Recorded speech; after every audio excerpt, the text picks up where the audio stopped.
여러분, 어떤 사람이 가장 지혜롭게 사는 사람일까요? 어떻게 하면 우리는 우리의 인생을 지혜롭게 잘 살 수가 있을까요?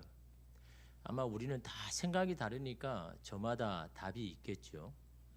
근데 누구나 수긍할 수 있는 답은 바로 주어진 대로 사는 것. 어떻게 보면 여러분, 이것이 가장 지혜로운 사람의 모습 아니겠습니까? 주어진 대로 사는 것. 물론 그것이 쉽지는 않죠. 근데 여러분, 주어진 것이 어떻습니까? 내 마음대로 거부하고 피한다고 여러분 이게 해결되는 건 아니잖아요. 어차피 내게 주어진 건 아닙니까?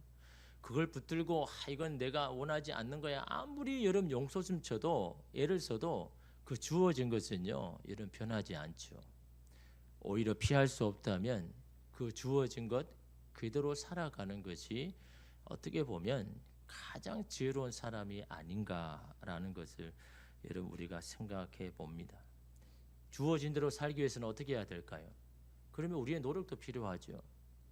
우리의 기대도 좀 줄이고 우리의 욕심도 좀 낮추면서 여러분 살아가야 주어진 대로 여러분 살 수가 있죠. 여전히 오늘 우리의 기대는 이 정도고 우리의 욕심은 여전히 높은데 여러분 주어진 대로 그것이 여러분 감사하며 살 수 있을까요? 늘 불만이고 늘 여러분 그것이 불평의 거리가 되는데, 주어진 대로 살기 위해서는요 여러분 기대도 좀 낮추고 욕심도 조금 버리고 그래야 여러분 이 주어진 대로 여러분 사는 것 아니겠습니까? 여러분, 그렇다고 기대함 없이 살라는 것은 말은 아닌 거죠. 그러면서도 희망을 놓지 않고 기대함으로 주어진 것을 가지고 살아가야 한다라는 겁니다. 어느 분의 글을 보니까 이 공감이 가는 내용이 있었습니다. 이분이 어느 날 오랜만에 흩어진 사람들과 함께 만나는 그 자리였습니다. 그러니까 오랫동안 보지 못하니까 여러분 한번 다시 본다는 그 설렘도 있고 어떻게 그동안 살았나라고 하는 그런 궁금증도 있고, 그래서 정말 오래간만에 만난 그 사람과 자리를 이렇게 하는데 먼저 온 이들과 이야기를 나누는데 저 구석에 보니까 낡은 기타 하나가 있는 겁니다. 그러니까 어떻습니까? 옛날 생각이 나는 겁니다.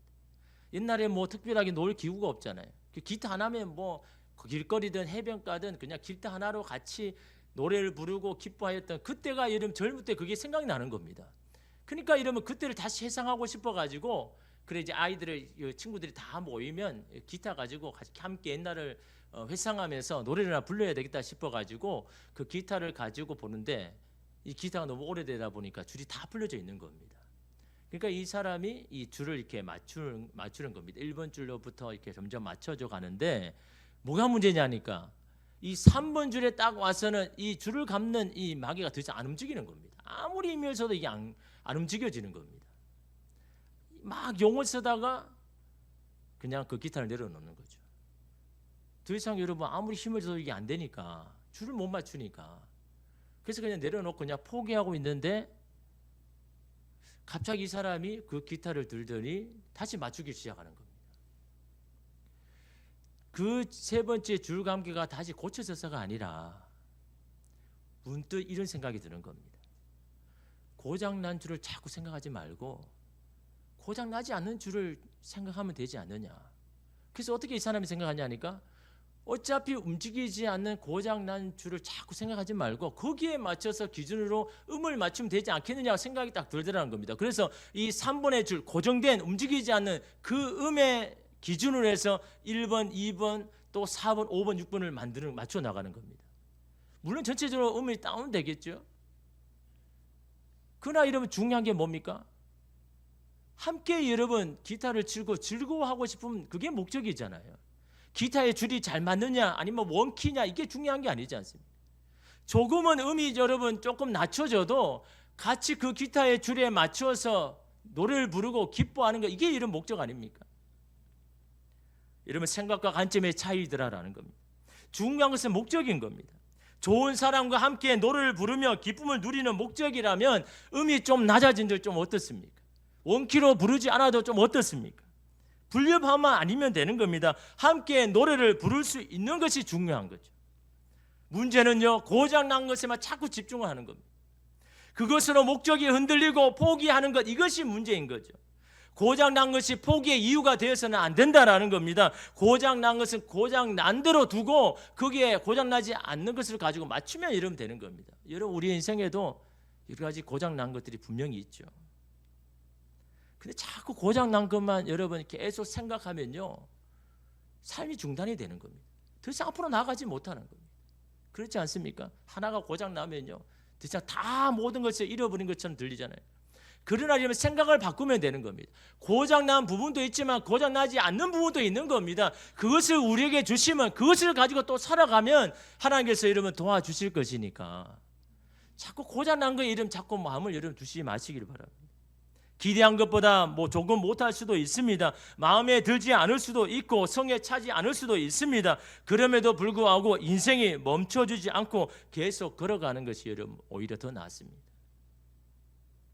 오늘 말씀에 나오는 아브라함 가정도 여기저기에 고장이 났습니다. 그것을 서로 상처를 주기도 하고요, 아빠하며 슬퍼합니다. 그래도 여러분 이 가정에 소망이 있는 것이 무엇입니까?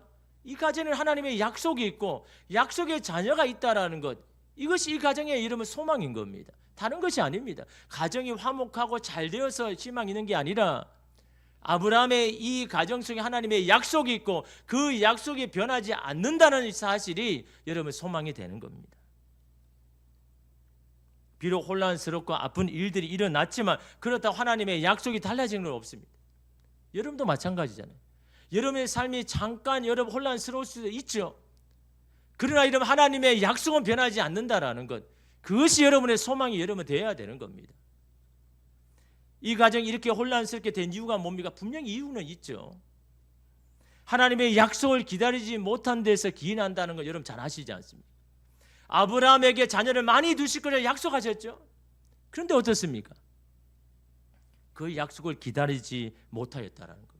여러분 그도 그럴 것이, 여러분 아브라함은 이제 90세가 다 되어가고 사라는 생물학적으로 아이를 임신할 수 없는 몸이 되었는데, 인간적으로 생각하면 하나님의 약속은 이제 잘못되었고 수정되어야 되고 이 약속은 파기되어야 되는데, 근데 하나님은 계속해서 그 약속을 이야기하는 겁니다. 이 가정에 자녀를 내가 많이 줄 거다라고 그렇게 말씀하는 겁니다. 그러니까 이러면 사라가 어떤 생각을 가집니까? 그래, 아브라함의 씨만 되면 되는 거 아니냐, 꼭 내 씨가 아니더라도 아브라함의 씨면 그 하나님의 약속이 이루어지지 않느냐, 자기 생각으로 어떻게 합니까? 자기의 여종인 하갈을 여러분 아브라함에게 동침하라고 하죠. 근데 이 아브라함은 어떻습니까? 이 아브라함도 그게 동조하여서 여러분 이 하갈과 동침을 하죠. 그래서 이 하갈은 어떻습니까? 이 아브라함의 아이를 여러분 임신하게 되지 않습니까? 여러분 생각이 참 중요한 겁니다. 어떤 생각을 가지느냐가 너무너무 중요한 거예요.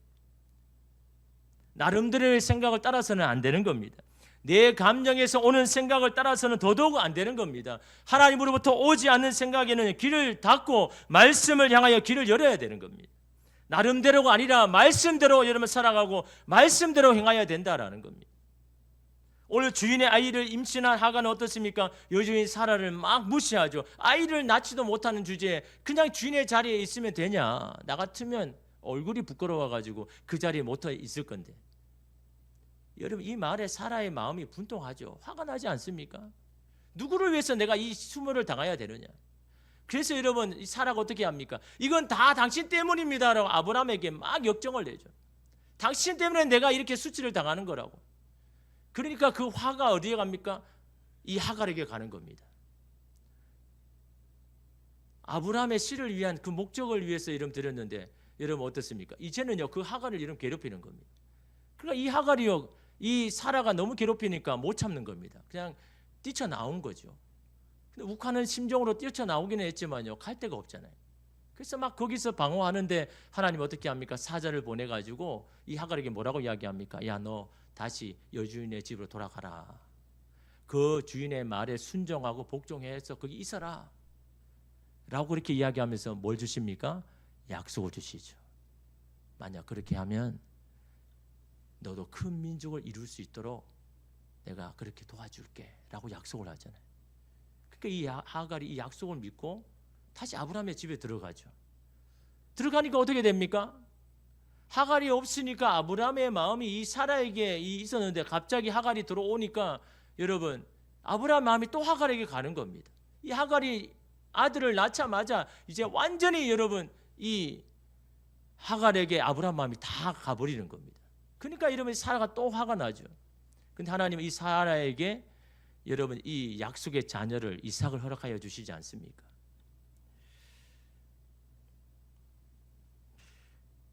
그러니까 여러분 어떻습니까? 이 하갈과 이스마엘의 입장이 또 바뀌어버리는 겁니다. 이 하갈과 이스마엘이 어떻습니까? 이제 아브라함이 어떤 기업을 잃을 거라 생각했는데 이제는 완전히 바뀌어가지고 그 기회조차 여러분 잃어버리게 하시는 이 찬반 십세가 되는 여러분 그런 신세가 여러분 된 겁니다. 그래서 여러분 잘 된다고 우쭐대지 말고 잘 못 된다고 낙심될 필요가 없는 겁니다. 여러분 인생이 이처럼 세옹지마와 같은 거죠. 이 화가 나고 속상한 이 이스마엘이 어떻게 합니까? 이 모든 것이 이삭이 태어나서 그런 거다라고 생각하여서 사람이 안 보는 곳에 가서 안 볼 때 이 이삭을 막 괴롭히잖아요. 근데 그걸 누가 봅니까? 이 사라가 보는 겁니다. 그걸 보고 깜짝 놀라는 겁니다. 당장에 하갈과 이 이스마엘을 내보내야 되겠다. 아니면 이 큰일이 일어나겠다라고 이 아브라함에게 가가지고 막 압박을 강하죠. 그러니까 이 아브라함이 근심이 되는 겁니다. 왜냐하면 이삭도 여러분 아들이지만 이스마엘도 자기 아들 아닙니까? 근데 그 이스마엘을 내쫓으려고 하니까 막 걱정이 되는 겁니다. 근심이 되는 겁니다. 그때 여러분 하나님께서 이 아브라함에게 찾아서 말씀하잖아요. 야, 너 걱정하지 마라. 야, 사라의 말대로 그냥 하갈과 이스마엘 내보내라. 내보내도 내가 그를 도와줄 테니까. 내가 그들로 큰 민족을 이루게 할 거니까 너 걱정하지 마라. 라고 아브라함에게 이야기합니다. 그러니까 여러분 어떻습니까? 이 약속은 이미 하갈에게 하신 말씀이죠. 그러니까 이런 하나님이 하신 약속은요 끝까지 지키시는 분입니다. 하갈에게 하신 말씀 다시 아브라함이 똑같이 이야기하잖아요.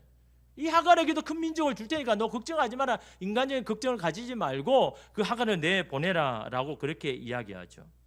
그것이 여러분 13절에 보니까 그러나 여종의 아들 또 내 신이 내가 그로 한 민족을 이루게 하리라 하신지라 라고 아브라함에게 그 이야기를 하는 겁니다. 걱정 안 해도 된다라고 이야기하는 거죠. 그러니까 이 아브라함이 마음은 아프지만 하갈과 이스마엘을 내어쫓죠. 떡과 먹을 물을 주면서 이렇게 내어쫓는데 다시 또 이 광야 가운데 이름 홀로 하갈이 섰지 않습니까? 이전에는 자기의 어떤 이 감정을 참지 못하고 자기의 감정을 뛰어쳐나왔다면 이번에는 어쩔 수 없이 이스마엘 때문에 여러분 이 쫓겨나와서 갈 바를 알지 못하는 여러분 이 광야에 다시 선 이 하갈 가지고 온 떡과 음식을 다 떨어졌습니다. 자기는 그래도 종이었기 때문에 어려운 시절을 다 겪었기 때문에 이 참을 만한데 아브라함의 집에서 곱게 자란 이스마엘은요 이 광야의 더위를 이기지 못하는 겁니다. 더위에 지쳐가 탈진해 버리는 이 이스마엘을 바라보는 여러분 이 하갈의 마음이 어떨까요? 내가 오히려 죽었으면 좋은데 내 아이가 이렇게 죽어가는 것을 보니까요 참아보지는 못하는 거예요. 그래서 오늘 말씀 보니까 관목더미 밑에 넣었다라고 이야기를 하죠. 이 관목더미는 떨기나무인 겁니다. 그 떨기나무 있는 그 가지에 그게 막 입이 많겠습니까? 그래도 이 아이를 살리겠다는 마음으로 이 광야의 이 더위 햇살을 피하겠다는 마음으로 거기에 넣어놓고 이런 하갈이 어떻게 합니까? 여러분 16절 보십시오. 이르되 아이가 죽는 것을 참아보지 못하겠다 하고 화살 한바탕 거리 떨어져 마주 앉아 바라보며 소리내어 우니. 여기 화살 한바탕 거리는요 화살이 나아갈 수 있는 거리를 말하는 겁니다. 그래서 대부분 한 100m에서 한 300m 정도 이 거리를 이야기합니다. 자신의 아들을 그 관목더미에 두고는요 한 100m, 200m 떨어져서 거기서 막 통곡하는 겁니다. 왜? 혹시나 내가 너무너무 슬퍼가지고 내가 울 때 자기 아들도 그것 때문에 슬퍼가지고 힘들어할까 싶어가지고 이게 부모의 마음인 겁니다. 그래서 자식 앞에는 못 웃는 겁니다. 아무리 힘들어도 자식 앞에는 힘들다 말하지 못하는 게 이 부모 아닙니까? 왜냐하면 그때도 이런 자식이 걱정이 되는 겁니다. 내 마음이 너무 아프고 슬퍼도 내가 아파서 내가 막 힘들다고 할 때 내 자식도 힘들까 싶어가지고 이러면 자식 앞에는요 울고 싶어도 울지도 못합니다. 힘들다고 해도 힘들다고 말하지도 못합니다. 이 하갈이 그런 거잖아요. 너무너무 힘드니까 자기 인생이 왜 이런지 너무 힘드니까 저 멀리 떨어져가지고 행여나 이 아들이 들을까 싶어가지고 저 멀리서 통곡하고 있는 여러분 하갈의 모습을 보십시오. 근데 여러분 그 광야에서는요 아무리 작은 소리에도 다 스피커로 들리잖아요. 이 어머니가 부르짖는 여러분 소리를 들은 이 아들이 여러분 어떤 마음이었을까요? 후회가 또 넘치는 겁니다. 내가 조금만 더 참지. 괜히 내가 내 감정을 참지 못하고 해가지고 이렇게 집에서 쫓겨나고 이 어머니를 이렇게 힘들게 하는 자기를 자책하면서 여러분 누워있는 이 이스마엘도 여러분 함께 안 울었겠습니까? 그런데 여러분 통곡하는 하갈에게 하나님의 사자가 다시 찾아왔습니다. 여러분 17절 말씀 우리 함께 읽겠습니다. 하나님이 그 어린 아이의 소리를 들으셨으므로 하나님의 사자가 하늘에서부터 하갈을 불러 이르되 하갈아 무슨 일이냐 두려워하지 말라 하나님이 저기 있는 아이의 소리를 들으셨나니. 이상한 말씀이 있죠. 지금 하나님의 사자가 왜 하갈에게 왔다고 이야기합니까? 뭐 때문에 왔다고 이야기합니까? 아이의 소리를 하나님이 들으셔서 왔다고 이야기하는 거예요. 그 두 번이나 이야기하죠. 여러분 이상하지 않습니까? 통곡하는 하갈을 불쌍히 여겨가지고 하나님의 사자를 보내주셔야 되는데 하나님의 사자가 왔는 이유가 뭐라고 합니까? 저기서 신음하는 아이의 소리를 하나님이 들으셔서 나를 보내셨다라고 이야기하는 거예요. 여러분 이게 굉장히 큰 의미가 있잖아요. 하나님이 사자를 보내서 하갈을 왜 돌려갑니까? 하갈이 너무 불쌍했어요? 하갈이 우는 것을 참아보지 못했어요? 오늘 성경은 여러분 똑똑하게 이야기하잖아요. 아이가 신음하는 소리를 하나님이 들으셨기 때문에 나를 보내셨고 그 아이를 도와라고 여기서 왔다라고 이야기하지 않습니까? 왜요? 그 아이가 무슨 아이기예요? 약속의 아이이기 때문인 겁니다. 하나님이 약속하신 아이이기 때문인 겁니다. 하나님의 그 약속에 이런 관심이 있는 겁니다. 하나님이 약속하신 여러분 그 약속은 어떤 순간에도 변하지 않고 그걸 깨뜨리지 않는 하나님이심을 오늘 이 구절을 통해서 말씀하지 않습니까?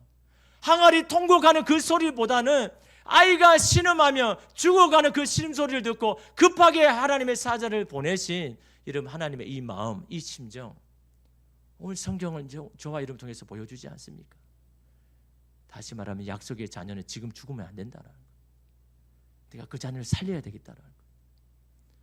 약속하신 것을 나는 신실하게 지키기 때문에 그 자녀가 죽어서는 안 된다는 거예요. 하갈이 두려워하지 말아야 할 이유가 뭡니까?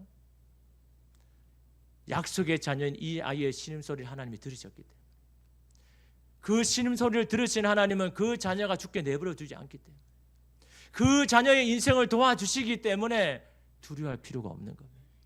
여러분 오늘 우리가 두려워할 필요가 없는 이유가 뭡니까? 하늘이 잘 됐어요? 기도하는 것마다 응답되었어요? 아니요. 하나님의 약속이 오늘 우리에게 있고 하나님의 약속이 우리의 가정에 있기 때문에 그 하나님의 약속은 하나님 신실하게 지키기 때문에 그래서 여러분 우리는 두려워할 필요가 없는 겁니다. 여러분 오늘 저와 여러분 하나님의 자녀로 불러주실 때는요 하나님의 약속이 있어요. 너는 나의 백성이고 되고 나는 너의 하나님이 된다라는 이 약속은요 그냥 약속이 아닌 겁니다. 능력이 많으신 하나님, 전지전능하신 하나님, 그 하나님이 내가 너를 도와줄 것이라라는, 너는 나의 자녀이다라는, 내가 너를 책임진다라는 이 놀라운 약속 아닙니까? 이 약속을 여러분 오늘 저와 여러분에게 다 있는 겁니다. 하갈의 인생이 이처럼 여러 군데 고장이 나서 도무지 희망이 없어 보이는 것 같아도 괜찮습니다. 두려워하거나 염려할 필요가 없습니다. 고장난 인생을 통해서도 하나님은 그 약속을 신실하게 이루시는 분 아닙니까? 여러분 사라도 보십시오. 아니 사라가 왜 저렇게 약속을 지키지 못하고 기다리지 못하고 저렇게 했을까라고 후회할 수도 있겠죠. 그러나 여러분 하나님 어떤 분입니까? 사라가 그렇게 실수를 해도 그 허물을 통해서라도 하나님 일하신 분 아닙니까? 사라의 여러분 그 실수를 통해서 하갈에게 자녀를 주셔서 또 큰 민족을 이루게 하시는 분이 하나님 아닙니까? 오늘 우리가 살면서 실수 안 하면 좋죠. 실패 안 하면 가장 좋습니다. 그러나 이러면 살다 보면 실수할 때도 있고 실패할 때도 있지 않습니까? 그러나 이러면 그 실패에 너무 마음 두지 마십시오. 하나님은 저와 여러분의 실패와 실수를 통해서 일하시는 분이 여러분 하나님 아닙니까? 사라의 여러분 기다리지 못함을 통해서라도 하나님이 이루시고 일하시는 분 아닙니까? 그러니까 거기에 여러분 너무 자책할 필요가 없습니다. 나의 허물이 많은 것을 통해서라도 하나님의 뜻을 이루시는 분이 여러분 하나님이시다라는 거예요. 근데 중요한 것은요, 하나님은 그 약속을 언제든지 이루지만 하갈이 해야 할 일이고 우리가 해야 할 일이 있다라는 겁니다. 다시 말하면 우리가 어떻게 하느냐에 따라서 하나님의 약속이 계속 진행될 수도 있고 멈춰질 수도 있다라는 겁니다. 그것이 여러분 이 18절 말씀에 하나님의 사자가 하갈에게 말하는 말씀 가운데 있죠.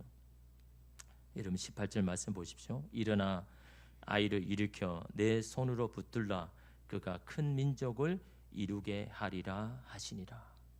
아니 오셨으면 도와주러 오셨으면 그렇게 이러면 탈진해 가며 죽어간 아이를 그냥 사자가 살리면 안 됩니까? 그냥 이렇게 세워도 되잖아요. 그렇지 않습니까? 오늘 우리의 인생의 문제에 찾아왔으면 하나님이 그냥 그렇게 해결해 주시면 안 되는 겁니까? 근데 왜 사자는 여러분 이 하갈에게 명령합니까? 그 이유가 무엇입니까? 하나님은 여러분 연약해도 부족해도 하갈을 통해서 일하고 싶은 겁니다. 하갈을 통해서 그 연약한 자를 통해서라도 하나님이 이루시는 것을 여러분 보여주고 싶은 겁니다. 그렇지 않다 그러면 하갈이 필요 없다 그러면 이제 하갈을 통해서 하실 필요가 없죠. 그냥 나타나서 해결해 주시면 되지 않습니까? 고장난 저와 여러분의 인생을 통해서도 하나님 일하십니다. 그걸 통해서 일하기를 원하시는 거. 오늘 하갈을 통해서 말하잖아요. 18절 보시죠. 다시 보겠습니다. 일어나 아이를 일으켜 내 손으로 붙들라 그가 큰 민족을 이루게 하리라 하시니라 라고 하죠. 이러면 세 가지 이야기를 합니다. 뭐라고 합니까? 먼저 일어나라 라고 이야기하죠. 누구에게? 하갈아 너를 일어나야 된다라고 말씀하는 거예요. 슬픔과 낙심에서 절망에서 일어나야 된다라고 말씀하고 있는 겁니다. 그 절망과 낙심이 너를 계속해서 쓰러지고 넘어지게 해서는 안 된다라는 겁니다. 너의 고장난 그것이 너를 계속해서 넘어지게 하면 안 된다라는 겁니다. 너가 일어나야 된다라는 겁니다. 여러분 오늘 우리의 가정을 회복하는 건 다른 게 아닌 겁니다. 오늘 말씀을 듣는 저와 여러분이 먼저 일어서야 되는 겁니다. 절망과 낙심에서 다시 일어서야 되는 겁니다. 하갈에게 말씀하잖아요. 너가 먼저 일어나야 된다라고 말씀하지 않습니까? 고장난 인생만 바라보지 말고 그런 인생이라도 합력하여 선을 이루시는 주님을 바라보고 뭐가 먼저 일어서야 된다라고 말씀하죠. 그리고 뭐라고 합니까? 그리고는 아이를 일으켜라 라고 이야기하죠. 삶을 포기하고 누워있는 아이를 일으켜서 격려하고 위로해 주라라는 거예요. 우리는 여기서 죽지 않을 거야. 하나님이 절대로 우리를 죽게 내버려 두지 않을 거야. 그러니 기운을 차려 다시 힘을 내. 누구를 통해서요? 하갈을 통해서. 하갈을 통해서 그 자녀에게 이스마엘에게 위로하라는 거, 격려하라는 거. 오늘 저와 여러분에게 하나님의 말씀을 주신 이유가 뭡니까? 오늘 저와 여러분을 통해서 누군가를 위로하고 격려하라는 겁니다. 낙심의 가운데 있는 자에게 너가 가서 먼저 그를 격려하고 위로해주고 일으켜 세워주라 라고 그렇게 이야기를 하죠. 그리고 마지막에 뭐라 합니까? 내 손으로 붙들어라 라고 이야기하죠. 여기서 이 붙들라는 것은 강하게 하다, 굳세게 하다라는 것. 그 이스마엘이 다시 넘어지지 아니하도록 너는 너가 할 수 있는 최선을 다해서 그를 붙들어 주어라 라고 그렇게 이야기하죠. 그가 성인이 되어 혼자 할 때까지 너는 그때까지 너를 최선을 다해서 그 아이가 그대로 잘 설 수 있도록 너는 붙들어 줘야 된다. 이것이 네가 할 일이다 라고 여러분 하갈에게 그렇게 여러분 이야기합니다. 그리하면 그가 큰 민족을 이루게 하리라 라고 이야기합니다. 지금 다 죽어가는 이스마엘을 향하여서 도무지 희망이 보이는 하갈에게 네가 지금 미약하지만 내가 너를 창대하게 하겠다. 물이 없어서 갈증이 나서 이제 죽게 생긴 이 하갈의 가정 가운데 주시는 하나님의 메시지가 무엇입니까? 여전히 살아계시는 그 하나님 바라보면서 다시 하나님이 주시는 그 약속을 꿈꾸면서 다시 일어서라. 그리하면 이 연약한 이 가정을 일으켜서 큰 민족을 이루게 하겠다. 내가 너에게 그 전에 약속하신 것을 내가 이루게 하겠다라고 여러분 약속하시지 않습니까? 주어지면 주어진 대로, 고장나면 고장난 대로 주님의 약속을 믿고 힘을 내고 다시 일어나서 살아가면요 하나님이 도와주실 것입니다. 하나님이 길이 되어 주셔서 오늘 우리의 인생을 여러분 이끄실 겁니다. 여러분 양강모 시인의 가장 넓은 길이라는 시 한 구절이 있습니다. 살다 보면 길이 보이지 않을 때가 있다. 원망하지 말고 기다려라. 눈에 덮였다고 길이 없어진 것이 아니요 어둠에 묻혔다고 길이 사라진 것도 아니다. 묵묵히 빗자루를 들고 눈을 치우다 보면 새벽과 함께 길이 나타날 것이다. 가장 넓은 길은 언제나 내 마음속에 있다. 여러분, 이 양강모 시인의 삶은요, 자기의 삶을 그냥 자기 이야기하는 겁니다. 왜냐하면 이 사람의 여러분 삶 자체가 실패였으니까요. 대학 입시에서 사수를 했습니다. 시의원 선거에서 2번이나 떨어졌습니다. 사업에도 3번이나 실패했습니다. 실패만 하는 자신의 삶에 너무나 속상하고 절망하여서 너무 스트레스 가운데 있지만, 여러분 이 사람이 생각한 것은요, 기왕 이렇게 된 건 내가 이 땅에서 내가 정말 가장 원했던 이 버킷리스트라도 내가 이루며 살겠다라고 이러면 생각을 하고, 과연 내가 정말 가장 원하는 게 뭔가라고 이런 이 버킷리스트를 쓰다가 자기가 20살쯤에 나는 시인이 되었으면 좋겠다라는 그게 생각이 나는 겁니다. 그래서 그때 다시 시를 쓰기 시작하는데요. 그때부터 자신처럼 절망과 슬픔과 비탄에 잠긴 사람들을 생각하며 이 시를 쓴 겁니다. 그때 쓴 시가 바로 이 가장 넓은 길입니다. 가장 넓은 길은 어디에 있다고요? 우리 마음속에. 마음을 어떻게 생각하느냐에 따라서 그 길이 좁을 수도 있고 넓은 길일 수도 있다라고 그렇게 이야기합니다. 길이 안 보인다고 길 자체가 사라진 것은 아니라고 이야기하죠. 마음 속에서 지워버리지 않으면 길은 사라지지 않는다라고 이야기합니다. 묵묵히 빗자루를 들고 눈을 치우다 보면 다시 길이 나타나는 것처럼 우리에게 주어진 삶을 묵묵히 살다 보면 어느덧 주님의 길에 서 있는 우리 자신을 보게 될 것이다 라는 여러분 그런 고백 아닙니까? 마음에서 주님을 잃어버리지 않으면 되는 겁니다. 마음에서 주님의 약속을 여러분 잊어버리지 아니한다면요, 그 약속 바람 보고 여러분 나아간다면 하나님께서 저와 여러분의 길이 되어 주셔서 그 길 가운데도 살 수 있도록 도와주실 줄 믿습니다. 여러분 오늘 하갈을 보십시오. 그 하갈에게 하나님 어떻게 도우십니까? 여러분 19절 보십시오. 하나님이 하갈의 눈을 밝히셨으므로 샘물을 보고 가서 가죽 부대에 물을 채우다가 그 아이에게 마시게 하였더라. 좀 전까지 보이지 않던 그 샘물을 보게 하시고 그 샘물을 통하여서 다시 정신을 차리게 하시고, 여러분 거기까지입니까? 여러분 20절 보십시오. 하나님이 그 아이와 함께 계심에 그가 장성하여 광야에서 거주하며 활 쏘는 자가 되었더니, 어디서 그를 장성하게 만듭니까? 광야에서요. 광야에서 그를 다시 일으키고, 광야에서 그를 먹이시고, 광야에서 그를 큰 민족의 이름 되게 하시는 것. 환경이 좋은 땅에 이끌어서 그로 하여금 큰 민족을 이루게 한 것이 아니라 여전히 그 광야에 있지만 그 광야에서 그를 다시 일으켜 세우시는 여러분 하나님 보십시오. 그러니 여러분 환경을 탓할 필요가 없는 겁니다. 조건을 여러분 바라볼 필요가 없는 겁니다. 그곳에 하나님이 함께 하시느냐, 그 속에 하나님의 약속이 그대로 있느냐, 내 마음속에 하나님의 약속을 잃어버리지 않느냐, 그렇다면 여러분 우리 인생에 고장나도 괜찮습니다. 실패해도 괜찮습니다. 그곳에서 그 약속을 잃지 않는 자녀들을 하나님 도와주시고 다시 살게 하여 주실 줄 믿습니다. 여러분 그 주님이 우리의 하나님이심을 믿고 오늘 이 시간 다시 한번 주님 앞에 주님을 기대하며 기도하는 저와 여러분 되시기를 주님의 이름으로 축복합니다. 기도